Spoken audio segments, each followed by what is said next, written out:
네, 의심을 극복하는 길 두 번째 시간입니다. 오늘은 왜 의심이 생기냐 하면 예수님을 체험적으로 만난 경험이 없기 때문에 의심이 생긴다는 거예요. 우리가 아무리 지식이 많고 학식이 높다 해도 이 의심은 마음에서 생기는 거기 때문에 내가 컨트롤할 수가 없어요. 그래서 어, 이 하나님을 만나는 경험, 예수님을 만나는 체험적 신앙이 없으면 모든 것이 의심스럽게 됩니다. 그래서 그럼 어떻게 체험을 하는지 그거를 오늘 좀 알아보려고 합니다. 우리가 의심의 반대말은 어, 불신이라고 또 이야기하죠. 불신이라는 뜻이 뭐냐면 인자의 말을 믿지 않는 것을 불신이라고 해요. 그러니까 인자는 그리스도의 말을 믿지 않는 것. 이게 나는 생각으로는 믿는데 마음으로 믿어지지 않는 것을 의미합니다. 그래서 우리가 인자의 말씀을 믿지 않는 것이냐, 내가 믿고 싶은데 믿지 않는 것이냐, 이게 아니고요. 인자의 말씀이 믿어지지 않는 것을 의미한다는 거예요. 나는 믿고 싶은데 마음속으로 믿어지지가 않아. 그래서 우리가 어떤 친구하고 같이 가는데 이 친구는 그냥 믿어지는 친구가 있고 한 친구는 믿으려고 해도 믿음이 안 가는 친구들이 있죠. 이거와 똑같은 거예요. 믿음이라는 건 내가 어떻게 컨트롤할 수 있는 것이 아니라는 거예요. 믿음은 누가 줘요? 예수님께서 주시는 거예요. 그래서 우리가 갈라디아서 3장 25절에는 믿음이 온 후로는 이렇게 나와 있어요. 믿음이 우리한테 오는 거라 이거죠. 내가 믿어야지 자꾸 믿는 게 아니고 믿음이 오면 자연스럽게 믿어지는 거예요. 그래서 히브리서 12장 2절에는 우리 믿음의 창시자요 완성자이신 예수를 바라보자. 그래서 예수님이 믿음을 우리한테 창조해 주셔야 돼요. 그래야 믿음이 생긴다는 거죠. 그러지 않고 믿으려고 하면 머리만 깨져요. 나는 믿고 싶은데 왜 안 믿어질까? 그래서 믿음이 그럼 어떻게 오느냐? 그걸 오늘 좀 알아봤으면 좋겠어요. 자, 인자의 말을 믿지 않는 거라고 했는데 어떤 말을 믿지 않는 거냐? 요한복음 5장 24절엔 이렇게 나옵니다. 내가 진실로 진실로 너에게 이르노니 내 말을 듣고 또 나 보내신 이를 믿는 자는 영생을 얻었고 심판에 이르지 아니하나니 사망에서 생명으로 옮겼느니라. 네, 여기에서 영생을 얻는 방법은 뭐냐면 내 말을 들으래요. 듣고 나 보내신 이를 믿는 경험을 가져야 된대요. 그럼 이 두 가지 단계죠. 내 말을 먼저 듣고 그 다음에 나 보내신 이를 믿는 자는 영생을 얻었대요. 그러면 예수님이 말씀하신 이 내 말이 뭐냐? 새 마음을 주시겠다는 마음이에요. 새 마음을. 자, 히브리서 8장 10절입니다. 주께서 가라사대 그날 후에 내가 이스라엘 집으로 새 언약이 이것이니 내 법을 저희 생각에 두고 저희 마음에 이것을 기록하리라. 나는 저희에게 하나님이 되고 저희는 내게 백성이 되리라. 네, 여기서 보면요. 내 말, 예수님께서 우리한테 말씀해 주신 게 뭐냐면, 히브리서 8장 10절에 주께서 가라사대 그날 후에 내가 이스라엘 집으로 세울 언약이 이것이니 내 법을 저희 생각에 두고 저희 마음에 이것을 기록하리라. 그렇게 되면 저희에게 하나님이 되고 누가요? 나는 우리에게 하나님이 되고 저희는 내게 백성이 되리라. 이렇게 약속을 해주신 거예요. 그러면 우리 보고 믿어라가 아니고 믿음을 주시겠다는 게 새 마음을 주시겠다는 거죠. 또 보면요. 이 뜻을 쫓아 예수 그리스도의 몸을 단번에 들이심으로 말미암아 우리가 거룩함을 얻었노라. 그러므로 형제들아 우리가 예수의 피를 힘입어 성소에 들어갈 담력을 얻었나니 그 길은 우리를 위하여 휘장 가운데로 열어놓으신 새롭고 산 길이요 휘장은 곧 저희 육체니라. 그래서 예수님께서는 새 마음을 주시기 위해서 십자가에 못 박히시고 돌아가셨어요. 그래서 부활하시고 나서 그 생명의 씨를 우리한테 주신 거죠. 그래서 우리는 예수님께서 우리한테 주시고자 하셨던 것은 이 생명의 씨였다는 거예요. 생명의 씨. 그게 새 마음이라는 거죠. 그래서 이 새 마음을 받는 경험을 하면 믿음이 생긴다는 거예요. 그래서 믿음은 사귐이 있을 때 자연스럽게 생기는 거예요. 한번 볼게요. 우리가 보고 들은 바를 너희에게도 전함은 너희로 우리와 사귐이 있게 하려 함이니 우리의 사귐은 아버지와 그 아들 예수 그리스도와 함께함이라. 네, 우리와 사귐이 있게 하려고 하는 건데 우리의 사귐은 아버지와 그 아들 예수 그리스도와 함께함이래요. 그럼 함께 어떻게 하느냐? 자, 요한일서 1장 7절에 이렇게 있습니다. 저가 빛 가운데 계신 것 같이 우리도 빛 가운데 행하면 우리가 서로 사귐이 있고 그 아들 예수의 피가 우리를 모든 죄에서 깨끗하게 하실 것이요. 네, 우리가 빛 가운데 행하면 예수님과 하나님과 사귐이 있대요. 그럼 빛이라는 게 뭐냐 이거죠. 빛이 바로 하나님의 마음이라는 거예요. 하나님의 품성이 빛이잖아요. 그건 예수님이 받으셨고 예수님이 우리한테 나눠주신 거예요. 그래서 주 예수 그리스도의 은혜와 하나님의 사랑과 성령의 교통하심이 너희 무리와 함께 있을지어다. 자, 성령께서 이걸 해주신다는 거예요. 성령께서. 그래서 이걸 그래프로 한번 보면 성부 하나님이 계시고 성자 하나님이 계시죠. 그리고 성도가 있어요. 우리가 있죠. 새 마음을 받은 성도. 우리 성부, 성자, 성령이라고 하는데 성부, 성자, 성도예요. 그럼 성령은 어디가 있어요? 이 셋을 다 고르게 연결시켜 주는 게 성령이에요. 그래서 보면요. 내가 아버지 안에 있고 누가요? 예수님이 아버지 안에 있고 아버지께서 예수님 안에 계심을 믿으라 이렇게 얘기했어요. 그래서 성부와 성자는 하나셨죠. 근데 성자와 성도들은 이렇게 이야기를 하고 있어요. 너희 안에 이 마음을 품으라 곧 그리스도 예수의 마음이니. 그래서 이 마음이라는 게 뭐냐면 새 마음이라는 거예요. 새 마음. 예수님의 마음. 예수님의 마음을 품으라는 거예요. 우리한테.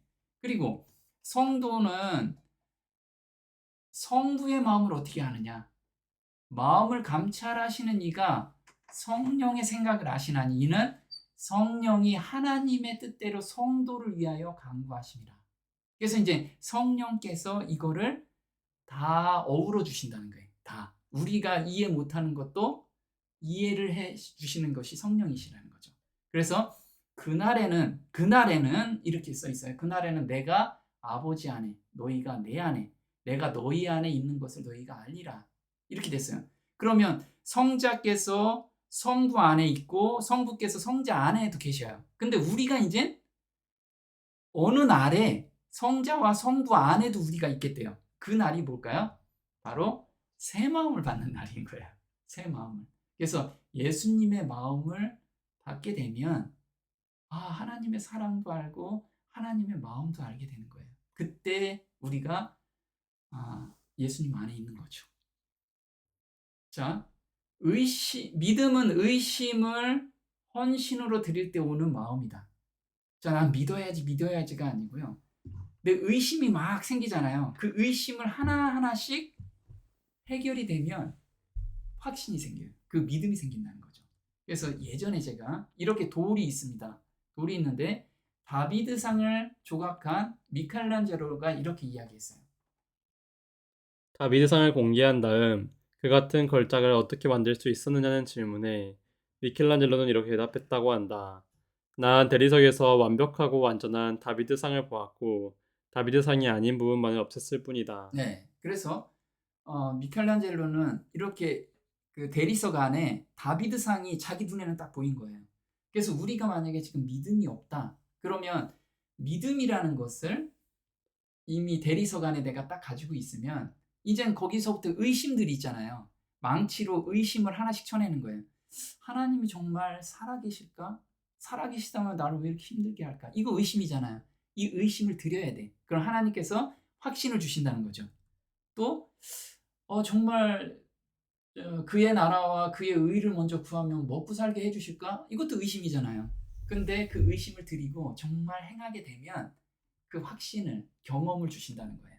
또 누구 형제나 자매를 미워해요. 근데 미워하는 마음을 정말 없애주실까? 새 마음을 주실까?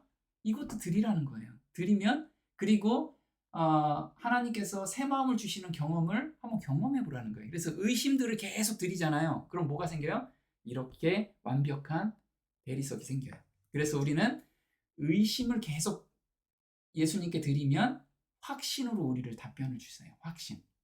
그래서 우리는 지금 의심이 생긴다 하면은 의심을 계속해서 드려야 돼요. 그리고 어디에서도 드려요? 기도하면서도 드리고 우리 교제 가운데서도 의심을 내놓아야 돼요. 저 사람 믿음이 너무 없구나 라고 생각하면 우리는 안 된다는 거죠. 왜? 우리 누구나 다 의심을 다 가지고 있어요. 경중의 차이가 있지. 자, 의심 많은 도마가 어떻게 변화됐고 어떻게 믿음이 생겼는지 그 예를 한번 들어볼 거예요. 지금 도마가 예수님이 부활하시고 나서 손가락 한번 집어넣어 봐요. 그렇죠? 근데 사실 복음서에는 손가락을 넣었다는 건 나오지 않아요. 그냥 그림으로 이렇게 나온 거죠. 철저히 의심한 도마예요. 요한복음 20장 25절 한번 볼게요. 다른 제자들이 그에게 이르되 우리가 주를 보았노라 하니 도마가 가로되 내가 그 손의 못자국을 보며 내 손가락을 그 못자국에 넣으며 내 손을 그 옆구리에 넣어보지 않고는 믿지 아니하겠노라 하니라. 네, 지금 도마는 나 못 믿겠어 라고 얘기한 게 아니고 내가 그 손의 못자국을 보며 내 손가락을 그 못자국에 넣으며 내 손을 그 옆구리에 넣어보지 않고는 믿지 아니하겠노라. 확신을 갖고 내가 믿지 않을 거야. 이렇게 얘기를 하고 있는 거예요. 그래서 도마는 3년이나 예수님을 따라다니면서 말씀을 직접 듣고 수많은 기적의 현장에서 목격했지만 중요한 순간에 의심의 말을 쏟아내었다. 그것은 경험적으로나 과학적으로나 이치적으로 말도 안 되는 허황된 것이라는 것이다. 그렇죠? 이건 과학적으로 이건 예수님이 죽은 분이 부활하셨다는 게 납득이 안 가는 거예요. 그런 말도 안 되는 것을 나보고 믿으라고? 어림도 없지. 이게 지금 도마의 생각인 거예요. 그래서 도마는 철저히 의심했다. 자신의 의심을 조금도 주저하지 않고 다른 제자들에게 표현했다. 이때 제자들은 에이 그것도 못 믿어? 정말 믿음이 없네? 이렇게 비난하지 않았어요. 그렇죠? 그래서 근데 여기서 의심은 그 밑을 계속 파보면 자존심이 뿌리예요. 자존심. 다른 사람은 다 믿는데 나보다 못한 사람이 믿고 있어? 나 안 믿을래. 이런 마음, 자존심이 있다라는 거예요. 한번 볼게요. 도마는 다른 제자들의 보고를 듣고 예수께서 부활하신 데 대한 충분한 증거를 받았으나 그의 마음에는 어둠과 불신이 가득하였다. 그런데 그의 주님께서 자기를 제외하고 다른 모든 제자들에게만 나타나신 것을 생각할 때 그는 자존심이 상했다. 도마는 믿지 않기로 결심했다. 한 주일 내내 그의 형제들이 희망과 믿음을 가진 때 만에 그는 모든 것이 어둡게만 보이는 불행에 잠겨 있었다. 네. 그래서 도마는 다른 제자들은 예수님 부활하셨어 라고 우리 다 봤어 라고 얘기를 했는데 도마는 그 자리에 없었거든요. 근데 보니까 자기들하고 3년 같이 다녔던 제자들은 다 그런 확신을 갖는데 자기만 그게 없잖아요. 그래서 자존심 너무 상한 거야. 그래서 내가 믿지 않기로 마음에 결심을 했어요. 우리가 이런 우를 범할 수가 있다라는 거예요. 지금 내가 의심이 계속 나온다는 건 무엇인가 자존심이 상해 있거나 아니면 자존심을 건드렸기 때문에 그런 것이 나타날 수 있다라는 거예요. 또 볼게요. 그는 그의 형제들이 눈으로 본 것을 인정하려 하지 않았고 그들의 증언을 믿으려 하지 않았다. 그는 주님을 열렬히 사랑했으나 그의 정신과 마음에 질투와 불신이 자리 잡도록 놔두었다. 어느 날 저녁 도마는 다른 자들과 만나기로 결심하였다. 자기의 불신에도 불구하고 그는 그 좋은 소식이 참이었으면 하는 가냘픈 희망을 가지고 있었다. 네. 그래서 도마는 주님을 열렬히 사랑했으나 그의 정신과 마음에 질투와 불신이 자리 잡도록 놔두었다. 그래서 우리가 의심이라는 건요. 의심이 누구에게나 들어오는데 그냥 거기에 내 마음을 놔둬버려요. 그 의심을 그냥 잡아버린다고. 이렇게 되면 의심이 쌓이는 거예요. 계속. 그래서 혹 지금 우리가 어떤 의심에 쌓인다면 그 의심을 계속 잡고 있지는 않은지 한번 돌아봐야 될 거라는 거죠. 자, 의심을 버리는 방법은요. 의심을 적극적으로 표현하는 거예요. 그래야지만 그 안에서 하나님이 역사하십니다. 한번 볼게요. 교회 안에서 교제 가운데 의심을 표현하면 믿음 없는 사람으로 낙인 찍히지 않을까 두려워합니다. 그래서 아예 의심을 마음속에만 담아두고 있습니다. 그런데 신앙에 대한 의심은 말하지 않는다고 해서 없어지는 것은 아닙니다. 속으로 누르고 있다가 어느 날 그대로 터져버리면 매우 불행하게 될 수 있습니다. 아예 불신으로 굳어질 수 있습니다. 하나님을 찾는 과정에서 겪는 모든 의심을 적극적으로 표현하는 것이 참된 믿음을 찾는 기름길입니다. 네, 이 의심도 하나님께서 허락해 주셨어요. 이 의심도 믿음을 참된 믿음을 찾아가는 지름길이라는 거예요. 그래서 지금 내가 성경을 읽을 때 뭔가 의심스러워. 그러면 또 다른 확신을 저한테 주시려고 하는구나 라고 생각하고 계속해서 그 의심을 파보는 거예요. 그 파보는 것이 이렇게 형제 자매들 교제 가운데 제가 성경을 읽다가 보니까 이런 게 정말 이해가 잘 안 됩니다.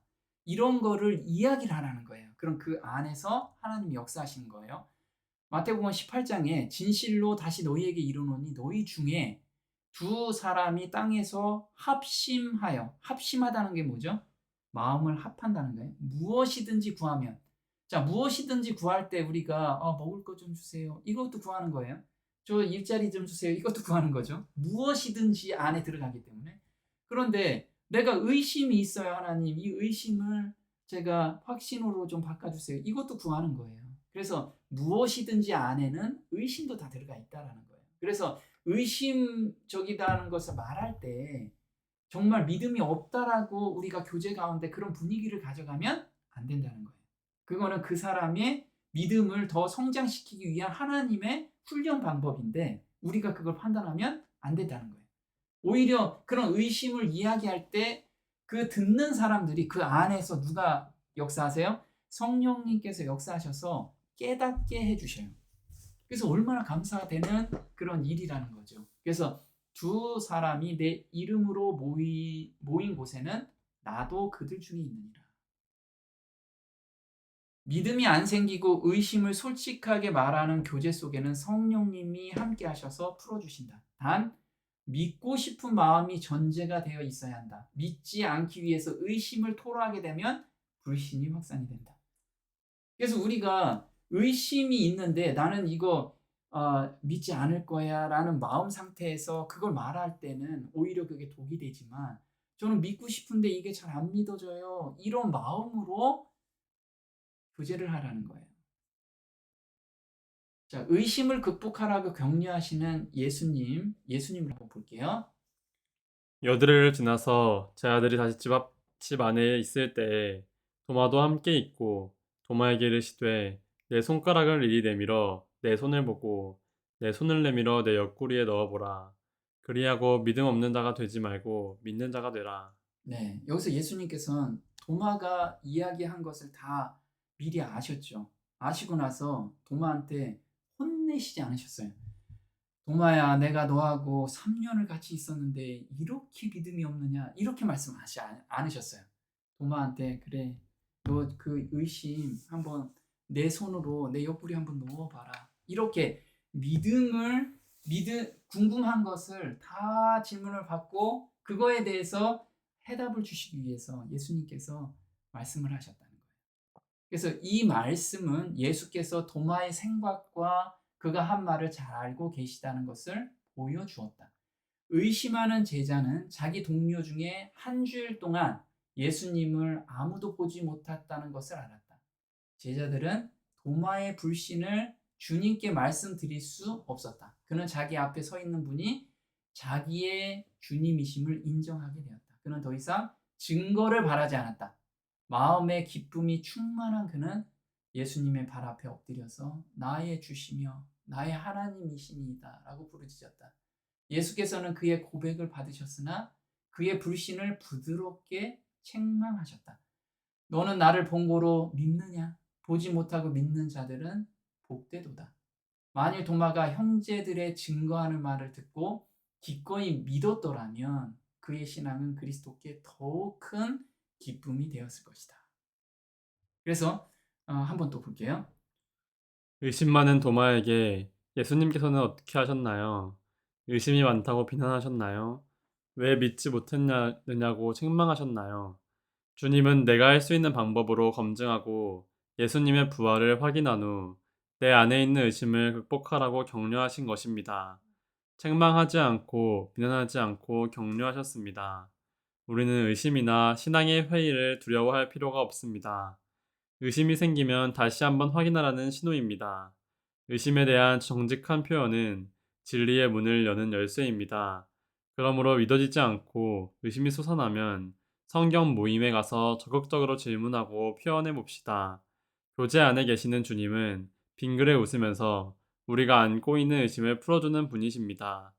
만일 의심이 계속 꼬리를 문다면 그것은 믿음 없음의 증거가 아니라 도마같이 아주 유능한 전도자가 될 징조입니다. 네. 그래서 지금 의심에 의심을 계속 꼬리를 물어서 아, 나는 진짜 믿음이 없나 보다라고 생각할 때 그때가 바로 예수님께서 새 마음을 주시는 찰나라는 거예요. 그래서 우리는 그걸 계속해서 연구하고 의심이 생기면 연구해야 되잖아요. 교제 가운데 그걸 계속해서 토로하고 이러면 그 안에서 성령님께서 우리 마음에 믿음을 주신대요. 이 약속이라는 거예요. 그래서 도마가 이후에는 정말 엄청난 유능한 전도자가 된 것을 우리가 볼 수가 있습니다. 의심을 온전히 없애는 방법은 개인적인 경험이 필수다. 볼게요. 도마가 대답하여 가로되 나의 주시며 나의 하나님이시니이다. 예수께서 가라사대 너는 나를 본고로 믿느냐 보지 못하고 믿는 자들은 복되도다 하시니라. 네, 도마가 지금 무엇을 고백했냐면 나의 주시며 나의 하나님이시니다. 자, 지금 나의 인생의 그 운전대를 누구한테 맡기는 거예요? 네, 예수님과 하나님께 맡기는 거예요.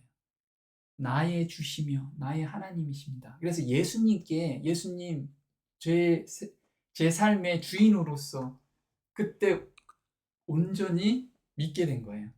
왜 그러냐면 천지를 창조하신 분이 나의 주인이시면 내가 두려울 게 뭐가 있습니까? 이걸 완전히 믿게 된 거예요. 그래서 의심을 극복하고 믿음에 이르는 사람들을 보면 새 마음을 받는 구체적인 신앙 체험이 있습니다. 이 말씀에서는 도마가 예수님의 옆구리에 손가락을 실제로 넣어 보았다는 말씀이 없지요. 예수님을 만나니까 손가락을 넣지 않고도 믿어지는 것이다 이거죠. 그래서 우리가 과학적인 증거를 찾지 않아도 믿어지게 되는 거예요.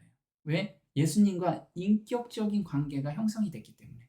누구든지 살아계신 예수님과 직접 만남의 사건이었으면 모든 것을 의심하게 된다는 거예요. 그래서 여기 보지 못하고 믿는 자, 이게 보지 못하고 믿는 자라는 것은 예전 같으면 야 그냥 믿어, 그 믿는 거야. 이 믿음을 말하는 게 아니라는 거예요. 자, 개인적인 경험을 통해서 예수님을 믿게 된 사람들의 행복에 대한 이야기라는 게 이게 보지 못하고 믿는 자들이 복되도다라는 것이 이 말씀이라는 거예요. 경험을 통해서 예수님을 만나면 과학적으로 동정녀가 어떻게 애를 낳아 이걸 얘기 안 해도 그냥 믿어진다는 거예요. 이 복에 대해서 난 믿어야지 하는 머리를 싸매는 게 아니고 마음속에 그냥 믿음이 생기는 이 행복을 많은 사람들이 누려야 된다는 거예요. 그거에 대해서 이야기한 거죠. 그래서 의심하는 많은 사람들이 만일 저희가 도마가 그의 동료들에게서 받았던 그 같은 증거를 받는다면 저희는 믿을 것이라고 말하면서 스스로 변명한다.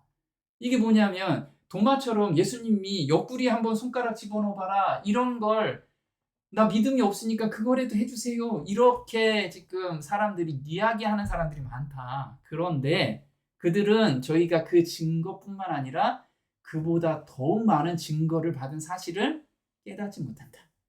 그래서 사실 예수님이 지금 나타나도 마음에 아직 그 믿지 않는 마음이 있다면 그 믿어지지 않는 거예요. 근데 정말 성경을 통해서 예수님의 새 마음을 받으면 그 사람들은 예수님이 그 지금 안 나타나도 앞에 있는 것처럼 우리가 대화하면서 산다는 거죠.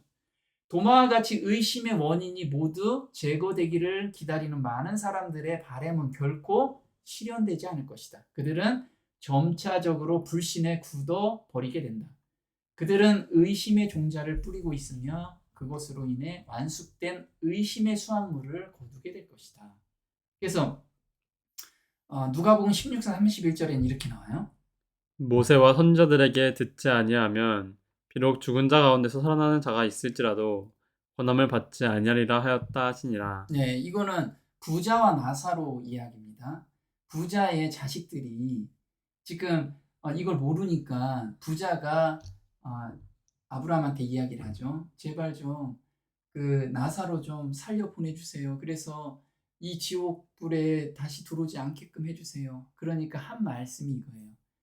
모세와 선지자들에게 듣지 아니하면, 성경을 듣지 아니하면 비록 죽은 자 가운데서 살아난 자가 있을지라도 그걸 권함을 받지 않는다는 거예요. 그래서 나사로 저기가 살아난 사람이 있어도 사람들은 그걸 믿지 않는다는 거예요. 하나님의 역사를 믿지 않는다는 거예요. 누가복음 24장에 또 이걸 말씀하신 거예요. 예수님께서 부활하셨잖아요. 그럼 부활하시고 나서 이젠 믿지? 나 이젠 부활했다. 내가 진짜 하나님의 아들이다. 이러면 본 사람들은 믿을 거잖아요. 근데 그렇게 이적으로 기적으로 본 믿음은 오래 못 간다는 거예요. 오래 못 가는 거. 그래서 성경을 통해서 지식으로 정리되고 그 다음에 새 마음을 받는 경험을 하면 이게 오래 간다는 거예요. 그래서 예수님께서는 부활하시고 40일 동안은 그냥 제자들하고 40일 동안 계속 다니시면 제자들이 믿겠는데 성경을 가르치신 거예요. 오로지 믿게 하기 위해서. 그래서 44절에 이렇게 나옵니다. 또 이르시되 내가 너희와 함께 있을 때 너희에게 말한 바 곧 모세의 율법과 선지자의 글과 시편의 나를 가리켜 기록된 모든 것이 이루어져야 하리라 한 말이 이것이라 하시고 이에 저희 마음을 열어 성경을 깨닫게 하시고 네. 그래서 믿게 하시고 마음을 열어 성경을 깨닫고 믿게 하신 거죠. 그게 어디부터요? 네, 성경을 통해서 모세의 율법과 선지자의 글과 시편, 이거는 성경, 구약 성경을 이야기하는 거죠. 구약 성경을 계속 가르치신 거예요. 그래서 우리는 성경에서 예수님의 마음을 받지 못하면 믿을 수가 없는 거예요. 믿음이 올 수가 없어요. 그래서 우리는 그 마음을 달라고 우리가 계속해서 기도해야 돼요. 근데 도마가 그렇게 의심 많은 도마가 이 도마가 전도한 내용이에요. 전도한 길입니다. 저기 예루살렘이 여기 좌측 맨 끝에 있고요. 그 다음에 도마가 어디까지 왔냐면 사도행전 1장 8절에 이렇게 나오죠. 오직 성령이 너희에게 임하시면 너희가 권능을 받고 예루살렘과 온 유대와 사마리아와 땅끝까지 이르러 내 증인이 되리라 하시니라. 그래서 도마가 이때 로마 시대였잖아요. 그래서 로마 시대의 끝은 어디였냐면 인도였어요. 인도. 그래서 도마 형제가 계속해서 전도를 하면서 인도까지 왔어요. 인도까지 왔는데 인도에서 이 실크로드가 생겨가지고 어디까지 가 있어요? 이 조선까지 와 있어요. 여기가 어디예요? 가야. 이때 가야하고 같이 교역을 했던 거예요. 그래서 인도가 끝이 아니네 해서 도마가 계속해서 가서 가야에 전도를 했습니다. 이게 AD 42년에서 47년까지 한국에 6년간 머무르며 김수로 왕에게 침례를 주고 인도로 돌아갔습니다. 이게 삼국유사 기록 연대에 여기 나와요. 근데 이걸 그 26년 동안 500명의 전문가들이 이걸 검증했어요. 정말 도마가 왔는지. 그래서 보니까 이렇게 도마의 분처 석상 옆에 히브리어로 표기된 도메라는 글자이다. 이는 도마라고 해석된다. 그래서 이런 증거 자료가 쭉 있는 거예요. 그래서 가야는 기독교 국가였다는 거예요. 그리고 도마는 언제 죽어요? 이 인도에 와서 도마가 죽어요. 그래서 도마는 어떻게 순교하냐면 이렇게 순교합니다. 갈라미니아 인도의 동쪽 도시에서 태양신을 섬기는 이교도의 가증스러운 우상을 섬기던 이단들에게 들어가 하나님의 권능으로 그 악한 자들 스스로 그 우상을 무너뜨리게 하였다. 이에 그 우상을 섬기던 제사장이 그를 왕 앞에 고소하자 왕은 그에게 형을 내리고 달군 펜 위에서 고문을 가했으며 펄펄 끓는 가마에 그를 던져 넣어 버린 것이다. 하지만 우상을 섬기던 제사장들은 가마 앞에 서서 불이 그를 해하지 않는 것을 보자 창으로 그의 허리를 찔러 넘어뜨렸다. 그러나 그는 죽음을 불사하며 고백한 주 예수 그리스도의 이름을 끝까지 붙잡았다. 그의 몸을 가마에서 건져내어 그 자리에서 죽어서 사진했다. 네, 그래서 도마는 이렇게 지금 창으로 옆구리를 찔러 죽는 거죠. 이렇게 도마는 의심 많았던 그 도마가 그 의심이 극복되고 확신을 얻은 상태에서 어떻게 돼요? 땅 끝까지. 도마는 그 바울 형제처럼 건축가였어. 건축 짓는 사람. 그래서 인도에서 그 궁궐도 짓고요. 그리고 갈 때마다 그 건축 일을 하면서 자급 선고를 한 거죠. 그렇게 도마가 예수님을 증거하기 위해서 자기한테 오신 예수님 그 마음을 전하기 위해서 땅 끝까지 전한 사도가 바로 도마였어요. 그래서 이게 정말 사도행전 1장 8절에 땅 끝까지 복음이 증거하는 그 말이 도마에 의해서 된 거라 이거죠. 그래서 우리가 의심이 많다면 하나님께서 쓰실 사람이라는 거예요. 결코 포기하지 않고 그 의심을 정말 하나님께 계속 드리면 도마처럼 그런 위대한 전도자가 나올 거예요. 근데 지금 우리가 믿어지지 않는데 무디가 이런 이야기를 했어요. 왜 믿어지지 않느냐? 라는 질문에 이렇게 답변을 합니다. 목사님, 성경을 읽다가 잘 깨달아지지 않고 의심이 생기면 어떻게 하면 좋습니까? 보통 사람 같으면 기도하시오 라고 대답할 텐데 무디는 그렇게 말하지 않았습니다. 성경을 읽다가 의심이 생기고 깨달아지지 않으면 뛰쳐나가 전도하십시오. 성경책을 놔두고 나가서 전도하고 지나가는 손수레라도 밀어주십시오. 무슨 일이든지 찾아서 봉사하고 전도하십시오.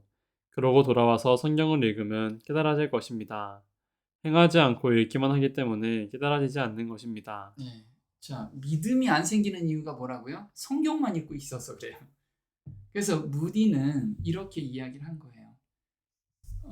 우리 야고보서에 이렇게 나오죠. 만일 형제나 자매가 헐벗고 일용할 양식이 없는데 너희 중에 누구든지 그에게 이르되 평안히 가라, 덥게 하라, 배부르게 하라 하며 그 몸에 쓸 것을 주지 아니하면 무슨 이익이 있으리요? 이와 같이 행함이 없는 믿음은 그 자체가 죽은 것이라.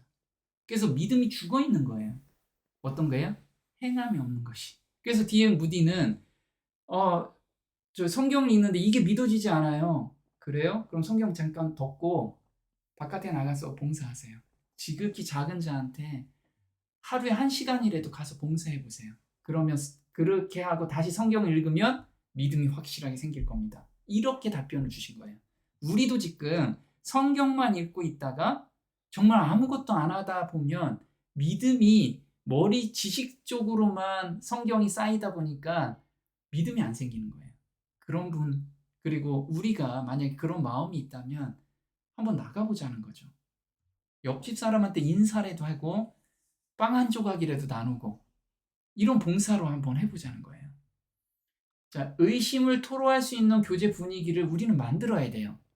그래서 도마를 다루신 일을 통해서 예수께서는 그분을 따르는 자들에게 한 가지 교훈을 주셨다. 예수님의 모본은 우리가 믿음이 약하고 의심을 많이 하는 자들을 어떻게 다루어야 할지를 보여주신다. 예수께서는 비난으로 도마를 억누르지도 않으시고 그와 시비하지도 않으셨다. 그래서 이건 아니야 하면서 막 그렇게 말씀 안 하셨어요. 논쟁하지 않으셨다는 거예요. 그분은 의심하는 자에게 자신을 나타내셨다. 도마는 자기의 믿음의 조건들을 요구하는 데 있어서 매우 분별이 없었다. 그러나 예수께서는 당신의 관대한 사랑과 이해심으로 모든 장벽을 무너뜨렸다. 불신은 언쟁으로는 거의 정복될 수 없다. 그렇게 되면 도리어 자기 자신을 변호하고 새로운 구실과 핑계를 찾는다. 그러나 사랑과 자비가 넘치는 예수님을 십자가에 못 박히신 구주로 나타내 주면 한때 원치 않던 많은 사람들의 입술에서 나의 주시며 나의 하나님이시니다 라고 한 도마의 고백을 들을 수 있을 것이다. 그래서 우리는 예수님의 품성, 예수님을 십자가에 못 박히신 구주로 나타나는 것이 내가 새 마음을 받은 경험을 이야기해주고 그렇게 행동하는 거예요. 나는 이런 때 이렇게 나도 같은 의심을 가지고 있었는데 이 의심을 계속해서 들이다 보니 새 마음을 이렇게 주셔서 나한테 확신을 주셨습니다. 이렇게 교제를 해야지. 야, 너 그거 잘못된 거야. 어디 한번 책 펴놓고 이렇게 논쟁을 해봤자 그게 믿음으로 안 간다는 게 언쟁만 된다는 거죠. 그래서 이 의심이 정말 믿음이 없는 사람한테만 오는 거냐? 아니라는 거예요. 의심은 믿음이 있다고 주장하는 모든 자에게도 항상 찾아온다는 거예요. 당신 혼자만이 겪고 있는 마음이 아니라는 것을 깨닫고 위안을 삼으라. 믿음이 있는 자와 당신과의 차이, 믿음이 없는 자와의 차이는 그 의심의 생각이 들어올 때 적극적으로 하나님의 마음을 찾기 위해서 기도하고 성경을 읽고 묵상하고 그리고 성도들과의 교제를 한다는 것이다. 믿지 않기 위해서 어두운 가운데 자신을 억지로 끌고 가려고 하지 않는다. 무슨 얘기인지 아시죠? 그래서 의심이 생길 때 의심의 의심으로 계속 가는 게 아니고 하나님 이 마음에 이 의심이 생기는데 이 의심이 생기는 것에 하나님의 마음이 무엇인가요? 이걸 알기 위해서 계속해서 교제 가운데 또 기도 가운데 자기를 맡긴다는 거예요. 하나님의 마음을 발견하기 위해서. 자, 의심이 생기는 통로입니다. 처음엔 의심이 생기는데 왜 의심이 생겨요? 자기가 정말 어려운 가운데 처하면 의심이 생겨요. 정말 하나님이 계시나? 나 왜 이렇게 어렵게 하지? 또 소문 때문에 옆에 사람이 이거 아니래. 엉뚱한 내용을 들었을 때 그게 자리 잡으면 어떻게 돼요? 의심이 생겨요. 또 지식적으로 나가 읽어보니까 이거 과학적으로 안 맞아. 그럴 때 의심이 생긴다는 거죠. 또 도덕적인 의심이 생겨요. 자, 하나씩 한번 볼게요. 극심한 고통과 어려움이 올 때 하나님의 존재에 대한 의심이 누구에게나 생긴다는 거예요. 경험이 없으면. 한번 볼게요. 나의 단날이 멸망하였더라면 모든 사람의 경험 가운데는 통렬한 실망과 철저한 낙담의 때 곧 슬픈 운명에 처하여 하나님께서 여전히 이 세상에 태어난 당신의 자녀들의 보호자이신지를 믿기 어려운 날들, 고통이 영혼을 괴롭혀 마침내 죽는 것이 사는 것보다 나은 것처럼 보이는 날들이 온다. 이런 때에 많은 사람들은 하나님께 대한 그들의 신앙을 잃고 의심의 노예가 되고 불신의 속박을 받는다. 네, 어떤 때요? 욥기 3장 3절에 나의 난날이 멸망하였더라면. 그래서 정말 죽고 싶은 마음들이 있죠. 너무 힘들어서 내 주변 환경이 너무 힘들고 인간관계가 너무 힘들 때 이때 정말 하나님 계세요? 이렇게 되는 마음이 생긴다는 거예요. 근데 거기에서 정말 하나님이 계시다는 걸 저 믿고 싶어요, 하나님. 이렇게 기도하라는 거예요. 그럼 하나님께서 내가 여기 있다라고 마음의 확신을 주시는 거예요. 그래서 고통이 영혼을 괴롭혀 마침내 죽는 것이 사는 것보다 나은 것처럼 보이는 날들이 우리 다들 오잖아요. 인생을 살면서 이런 날이 없는 사람이 없어요. 그런데 이때 내 생각을 그냥 냅둬버리면 거기로 흘러가는 거예요. 불신으로. 근데 그걸 다 잡고 예수님께 그거를 계속 드려야 된다는 거죠. 그러면 불신에서 확신이 생긴다는 거예요. 사단은 고통스러운 환경에 처할 때 의심을 불어넣는다. 볼게요. 사단이 가장 맹렬한 시험을 가지고 영혼을 공격할 때는 그 영혼이 가장 약할 때이다. 바로 그러한 때에 사단은 하나님의 아들을 이기려고 하였다. 그는 이러한 계책으로 인류에게서 수많은 승리를 얻었기 때문이었다. 의지력이 약해지고 믿음이 결핍될 때에 오랫동안 의를 위하여 담대 쓰던 자들이 유혹에 굴복하였다. 40년 동안의 방랑과 불신에 지친 모세는 잠깐 동안 무한한 능력을 가지신 하나님께 대한 신앙을 잃었다. 모세는 바로 약속의 땅의 경계선에서 실패하였다. 네, 예수님께서도 40일 동안 광야에서 굶으시고 나서 사단이 와서 시험을 했죠. 이렇게 가장 약할 때 사단이 노리는 거예요. 지금 내가 그렇게 힘들 때 사단이 의심의 생각을 계속 집어넣어주고, 내가 의심의 생각이 없으면 옆에 사람을 통해서 의심의 생각을 집어넣어줘요. 또 내가 보는 것에서 의심의 생각을 사단이 어떻게 그렇게 잘 알고, 사단은 너무 잘 알잖아요. 6천 년 동안 잠도 안 자고 어떻게 하면 넘어뜨릴지를 맨날 연구한 그런 사탄이라는 거예요. 그 사탄이 우리를 지금 넘어뜨리기 위해서 지금 계략을 피고 있다는 거예요. 오늘날도 그러하다. 우리가 의심에 쌓이고 고통스러운 환경에 처하거나 빈곤이나 공궁으로 괴로움을 당할 때 사단은 여호와께 대한 우리의 신뢰심을 흔들려고 노력한다. 이게 흔들려고 노력한다는 게 생각으로나 주변을 통해서. 그리고 그 다음에는 우리들의 과오를 나열하고 하나님을 불신하고 그분의 사랑을 의심하도록 우리를 유혹한다. 하나님 정말 나를 사랑하시나? 이런 마음, 이런 의심이 들게끔 계속 우리를 유도하게 한다는 거예요. 그는 영혼을 낙심하도록 하고 하나님께 대한 우리의 신앙을 깨뜨리려고 한다. 자, 두 번째, 소문 때문에 그럴 수 있어요. 남의 말하기를 좋아하는 자의 말은 별식과 같아서 뱃속 깊은 데로 내려간다. 이게 잠언 18장 8절인데요. 그래서 우리가 나 그런 말 안 듣고 싶어 해도 들리는 거는 이상하게 저 밑에 내려가 있어서 어느 날 문득문득 생각나는 경우가 있어요. 그런 경우가 너무 많다라는 거예요. 그래서 때때로 형제들은 여러 해를 사귀어 온다. 서로의 믿음과 형제 사랑이 계속되는 동안에는 이것은 매우 즐겁지만 이 사람들 중 한 사람의 마음속에 형제를 참소하는 자가 끼어들어서 마음과 상상력을 조종함으로써 질투심이 생겨나게 하고 의심하고 시기하는 마음을 갖게 한다. 그래서 교제 가운데 우리가 마음을 놓게 되는 사람은 사단이 그 생각을 딱 집어넣어 주는 거예요.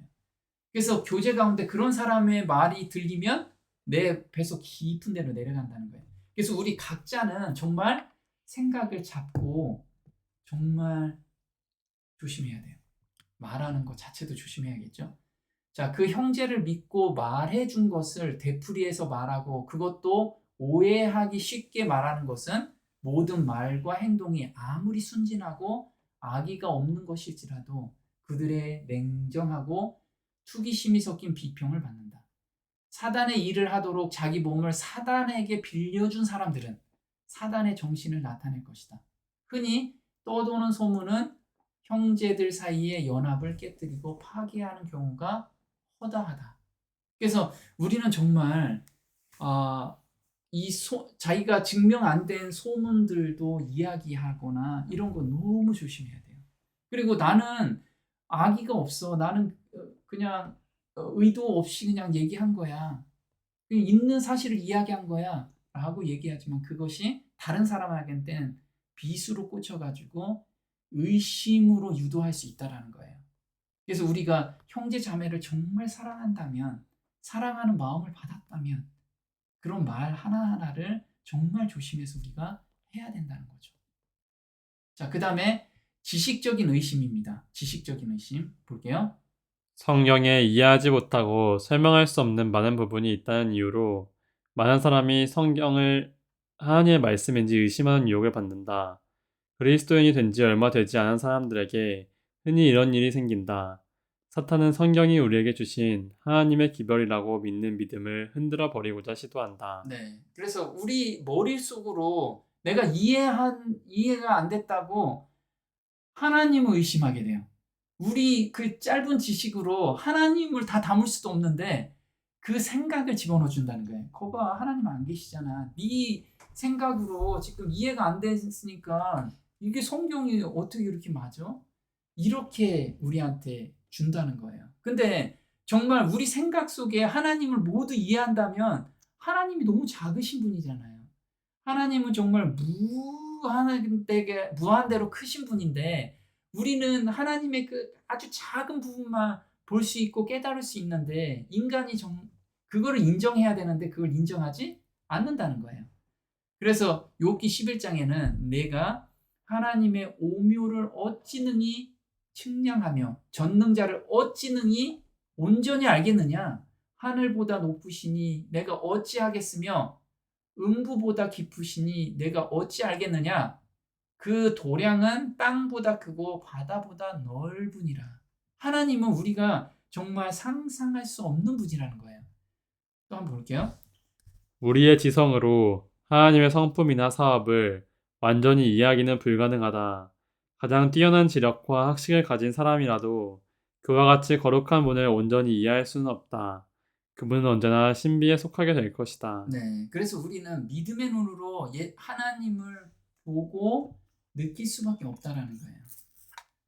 정말 우리가 과학적으로 자기가 아무리 박사라고 해도 박사는 그 분야에만 박사잖아요. 나머지는 바보죠. 정말 다 모르는 게 박사예요. 그런데 자기가 이해 안 된다고 하나님이 없다라고 하는 정말 우를 범하는 게 우리 인간들이라는 거예요. 또 한번 볼게요. 하나님의 말씀은 그 말씀을 주신 하나님과 마찬가지로 결코 완전히 이해할 수 없다. 죄가 이 세상에 어떻게 들어왔는지 그 슬픈 사건을 제대로 설명할 수 없다. 우리는 하나님이 어떻게 인간이 되셨는지 이해할 수 있는 능력이 없다. 또한 우리가 어떻게 의롭게 되는지, 어떻게 죽은 상태에서 부활하는지조차 이해할 수 없다. 그러나 하나님의 말씀이 가르치는 바를 일부 이해하지 못한다고 해서 말씀을 의심해서는 안 된다. 네. 그래서 우리가 정말 하나님이 천지를 창조하신 분이라는 것을 알게 되면 그 의심을 내려놓을 수 있다라는 거예요. 그 중에 알기 어려운 것이 더러 있으니 무식한 자들과 굳세지 못한 자들이 억지로 풀다가 스스로 멸망에 이르느니라. 베드로후서 3장 16절이에요. 그래서 자기가 이해 안 되는 것들을 억지로 풀려고 하면 안 된다는 거예요. 자, 성경의 어떤 부분은 이해하기 어렵다. 이런 부분들 때문에 어떤 사람들은 성경을 믿지 않는다고 말한다. 그러나 그 어려운 부분들이야말로 성경이 정말로 하나님께로부터 왔다는 것을 우리에게 보여준다. 인간의 지력으로는 그분의 위대하심과 선하심을 다 이해할 수 없다. 바로 성경의 위대함과 신비함이 우리로 하여금 성경이 하나님의 말씀임을 믿는 데 도움을 줄 것이다. 정말 그렇죠. 우리 인간으로서 정말 다 이해한다면 하나님이 너무 작으신 분이라는 거예요. 자, 마지막으로 도덕적 의심입니다. 자, 대개의 경우 불신의 진정한 원인은 죄에 대한 사랑이라는 거예요. 나는 그거 놓고 싶지 않거든. 나는 그거 포기하고 싶지 않아서 하나님이 정말 이런 것까지 얘기해 주셨을까? 이것도 하지 말라고 하셨을까? 이거는 내가 그걸 자꾸 계속 가고 싶기 때문에 그렇다는 거예요. 우리가 그걸 한번 돌아보라는 거예요. 의심이 생기는 것이 그 죄에 대한 사랑 때문에 그러지 않는지, 교만에 빠져 죄를 사랑할 때 우리는 하나님의 말씀이 가르치는 교훈을 환영하지 않는다. 마음속에서 그거를 환영하지 않는다는 거예요. 하나님의 말씀에 기꺼이 순종하지 않으면 우리는 의심할 준비를 하는 것이다. 그래서 우리는 하나님의 말씀을 읽을 때 정말 의심이 생기면 그걸 가지고 하나님께 계속 드려야 돼요. 도마처럼. 예수님, 저 정말 예수님 옆구리에 찔러보지 않으면 저 못 믿겠습니다. 이렇게 얘기해 보라고요. 그건 예수님께서는 정말 인자한 모습으로 저희한테 나타나셔서 그 의심을 확신으로 바꿔주는 그런 마음을 주실 거예요.